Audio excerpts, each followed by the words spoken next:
पाई। पाई क्या चीज है? पाई आपने गणित में पढ़ी होगी। पाई का मान क्या होता है? 22/7 या 3.14। वो पाई इस तरीके से होती है, ये पाई का निशान है और उसका मान होता है 22/7 या 3.14। ठीक, ये है गणित की पाई। क्या है ये? गणित की पाई। लेकिन आज मैं आपको बता रही हूँ हिंदी में भी एक पाई होती है। क्या होता है? हिंदी में एक पाई। हाँ, हिंदी में देखिए, विषय हिंदी का है इसलिए बता रही हूँ।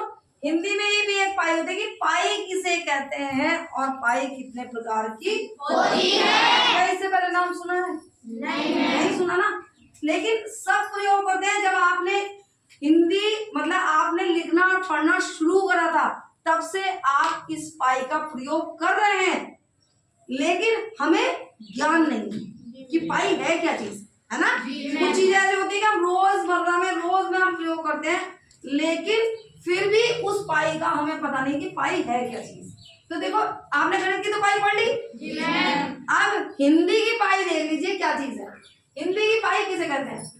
हिंदी में वर्णों के निर्माण में जो खड़ी रेखा का प्रयोग करते हैं उसे पाई कहते हैं। वर्ण तो सब जानते हैं ना, ये वर्णमाला है आपके सामने, ऐसे अनार, आ से आम, ई से इमली से लेके ज्ञाने तक, ये क्या है आप सबकी? वर्णमाला। क्या है आपकी? वर्णमाला। इसको आपने जब पढ़ना लिखना शुरू करा था तब पढ़े थे आप? इसी से ही पढ़ना शुरू किया था आपने? या कहीं और से पढ़ना शुरू किया था? नहीं, यही शुरू था। जब हम माँ का पहला शब्द बोलते हैं, माँ, पहला शब्द माँ ही बोलते हैं ना, वो भी इसी वर्णमाला में है। हीरा है, आपके नाम का पहला अक्षर या जितने भी वर्ण आए हैं वो सब इसी से बने हैं। कहीं और से बन गए? यहीं से बने हैं ना। बस इसके निर्माण में, इन यहाँ से लेके यहाँ तक के वर्णों के निर्माण में ये पाई प्रयोग की जाती है। लेकिन कहाँ कौन सी पाई है ये हमें आज मैं तुम्हें बता देती हूँ। आप पता चल गया पाई कि इन वर्णों में पाई का प्रयोग है। आप जानते हैं आप, लेकिन आपको ये नहीं पता क्या है ये। ठीक है, आप जैसे पाई कितने प्रकार की होती है? पाई होती है 3 प्रकार की। कितने प्रकार की होती है? 3। पहली पाई होती है अर्ध पाई, दूसरी होती है मध्य पाई, दूसरी होती है मध्य पाई, और तीसरी होती है अर्ध पाई। ठीक जी मैम। अब आप इतने समझदार तो होंगे कि इनके वर्डों से पता चल जाएगा आप ये क्या कहना चाह रहे हैं, है ना। जैसे ये अर्ध पाई, अर्ध मैंने आधा, यानी कि ये शब्दों में आधे में प्रयोग हो रही।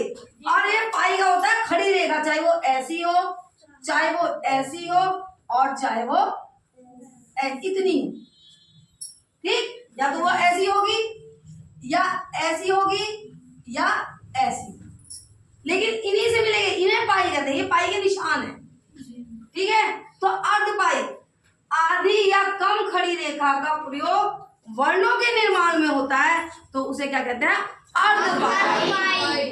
अर्ध पाई। ठीक, जैसे आपने ई से इमली बनाया ना आपने, ई से इमली, तो आप ई से इमली किस तरह से लिखते हैं? देखिए, ये तो इसका, ये तो शिर रेखा होती है, शिर रेखा। तो आप यहाँ बनाते हैं पहले छोटे से रेखा, फिर आप यहाँ से ई बनाते हैं, इस तरह से तो बनाते हैं। तो ये क्या हुई? आधी हो गई ना। तो इस वाली रेखा को, ये इतनी रेखा को आप क्या कहेंगे? अर्ध पाई। क्या कहेंगे इसे? अर्ध पाई। अब क्लियर हो गया अर्ध पाई? देखो, इसके अब बड़ी ई बनाओ, बड़ी ई किस तरह बनेगी? इसी तरीके से, लेकिन इसके ऊपर ही बन जाएगा। इसके बिना बन गई क्या? तो ये कौन सी वाली पाई हुई? अर्ध पाई। क्या हुई है? अर्ध पाई। Very good. अब उसके बाद आपने देखो ये अक्षर बनाए हैं, डेढ़ ढक्कन बनाया हमने, डेढ़ ढक्कन। डेढ़ ढक्कन में भी देखो ये वाला हिस्सा बना हुआ है, ये क्या है? इसकी अर्ध पाई। ये है हल है, हल कई लोग ऐसे बना देते हैं। ये क्या ये है हल है? नहीं है। लिखने का जो तरीका है वो सीधा ये है, यही तरीका है। तो ये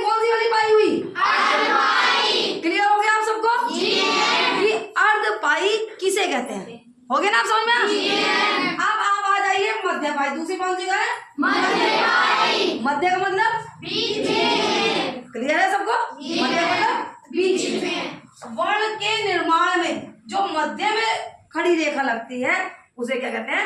मध्य पाई। क्या कहते हैं उसे? मध्य पाई। अब जैसे आपने क्या बनाया, क्या क्या ऐसे बन जाता है क्या? नहीं। लेकिन आप अगर इसके बीच में ये वाली रेखा खींचेंगे तो क्या बन गया? जी मैम। बन गया ना? जी मैम। और देखो ये पूरी की पूरी भी है ना?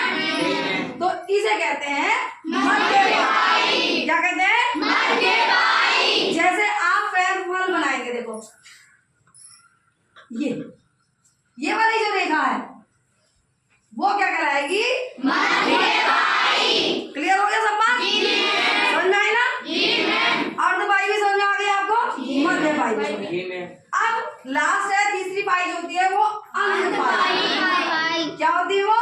अंत पाई। अंत मतलब आखिरी। आखिरी हो गया ना ये शब्द? अंत में जो प्रयोग हो रही है उसे अंत पाई। अब ये भी है, जैसे वर्ण के अंत में लग रही है। किसमें लग रही है? जब हम वर्ण के अंत में लगने वाली खड़ी रेखा को अंत पाई। जैसे आपने आम बनाया, ये ए नाम भी बना लो। चलो देखो एक ही बनाइए, देखो यहाँ वर्ण खत्म हो रहा है, देखो ये वाली बात अंत में लगा ना, इसे कहते हैं अंत पाई। क्या कहते हैं इसे? अंत पाई। क्लियर हुआ? जैसे और अब शेष शब्द बनाइए, देखिए ऐसे बनाएंगे। और अब वर्ड खत्म हो रहा है यहाँ पे। अब ये शेष शब्द का निर्माण हो गया, तो ये क्या हुआ? अंत पाई। क्लियर हो गया? अब जैसे मान लीजिए इसमें से कोई शब्द, अच्छा आप खड़े होकर कोई सा शब्द पूछिए, कौन सी पाई है? देखो बताइए, कोई बच्चा खड़ा हो जाइए। हाँ गे गमला। देखिए क्या गमला, क्या गमला आप ऐसे बनाएगा? बताइए कौन सी वाली पाई हुई? क्लियर हो गया? अंत पाई। क्योंकि वर्ड के अंत में बनी तो इसीलिए कहेंगे इसे अंत पाई। मध्य पाई भी समझ में आ गई आपको? ये अर्ध पाई भी समझ में आ गई? मध्य पाई भी समझ में आ गई आपको? अंत पाई। बताओ इतनी पूरी वर्णमाला में है सब, है ना ये सब पाई? आप जैसे मान लीजिए ये देख लीजिए, क्या है शब्द? छह छतरी है ना? इसमें बताइए कौन सी पाई है? कौन सी पाई है? क्योंकि शब्द यो यहीं से शुरू है, लेकिन कई लोग ऐसे लिख देते हैं तो गलत है ना? जब आप हिंदी की राइटिंग इसीलिए करवाई जाती है कि आप वर्डों को बिल्कुल करेक्ट लिखें। तो छह छतरी जो लिखा जाएगा वो ऐसे लिखा है, ठीक? आप जो अब समझ में आ गया ना सबको? दो पाई समझ में आए? अब आप दो काम करेंगे, आप ए अनार से लेकर ये ज्ञानी तक हर वर्ड को लिखेंगे और उसके सामने लिखेंगे इसमें कौन सी पाई है, ठीक? उसके बाद दूसरा काम आप ये करेंगे कि आप अपना नाम लिखेंगे, जो जिसका नाम है। सबको अपने नाम पता है ना? आप अपने नाम में ये बताएंगे कि कौन सी पाई प्रयोग हुई है। कि एक नहीं होगी, जरूर 2 या 3 होगी। ठीक है? कर लेंगे आप? कोई शंका किसी को भाई? नहीं भाई। अर्ध पाई, मध्य पाई और ये मध्य पाई समझ में आ गई सबको? इस वर्ड के निर्माण ये बताई नहीं बताई थी ना किसी ने? भाई मुझे भी नहीं पता था, इसलिए मैंने आप बता। ठीक है? अच्छा लगा?